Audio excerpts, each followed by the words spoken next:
Olá a todos, espero que estejam bem.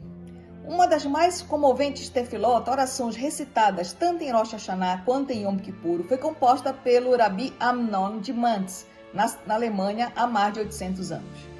A prece conhecida por Unetan et Tokef, pois inicia com as palavras Unetan et Tokef, que é do Shat Hayom, vamos proclamar a poderosa santidade deste dia, envolve uma trágica história vivenciada pelo famoso rabino e será o tema da história da semana.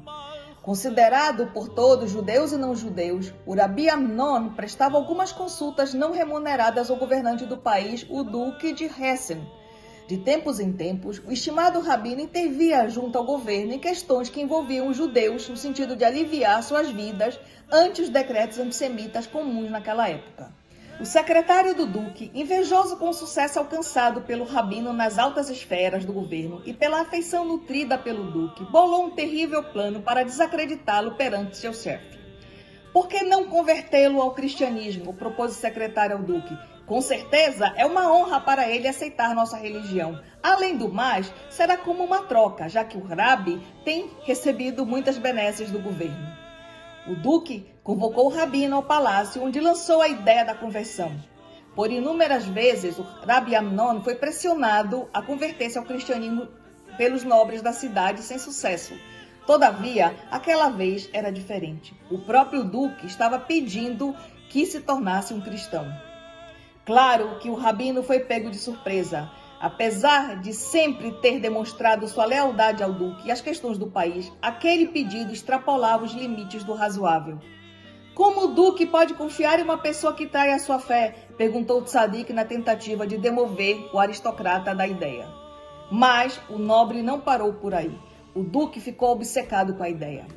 Dia após dia, ele passou a importunar o Rabi com a ideia de conversão. Até que, não suportando a pressão e ansioso por uma pausa, o santo rabino falou: me dê 3 dias para pensar.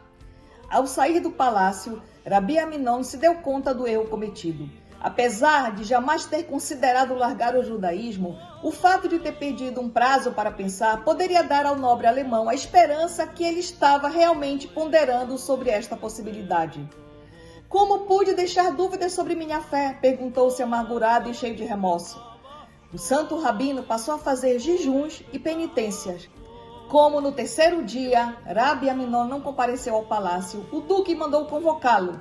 Diante das várias recusas em comparecer ao chamado do nobre, o Duque mandou que o trouxessem à força.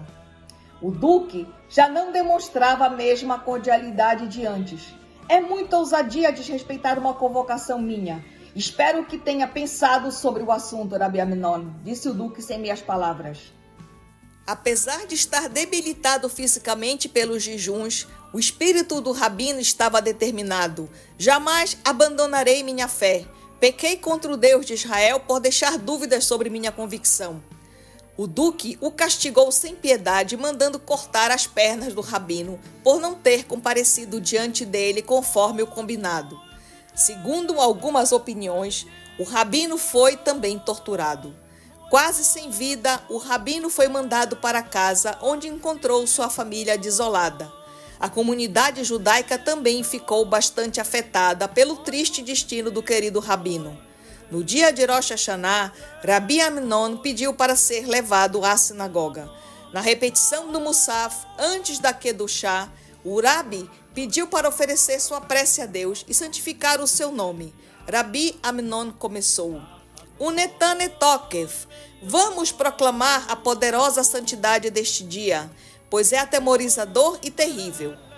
Em Rosh Hashanah são escritos, em Yom Kippur são selados. Quantos irão falecer e quantos nascerão? Quem viverá e quem morrerá? Quem viverá o tempo que lhe foi atribuído e quem morrerá antes do tempo? Quem pelo fogo e quem pela água? Quem pela espada e quem pela fera? Quem pela fome e quem pela sede? Quem pela tempestade e quem pela peste? Quem engasgado e quem apedrejado? Quem descansará e quem vagará? Quem ficará tranquilo e quem será incomodado? Quem ficará em paz e quem deverá sofrer? Quem ficará pobre e quem se tornará rico? Quem vai cair e quem se erguerá? Mas o arrependimento A tefilá, a oração e a tzedaká afastam a rigidez do decreto. E assim que finalizou a oração, o santo Rabi devolveu sua alma aos céus. 3 dias depois de falecer, ele apareceu ao rabino Calônimos, falecido em 1096, em um sonho. Ensinou-lhe a oração e pediu-lhe que a espalhasse por toda a comunidade judaica.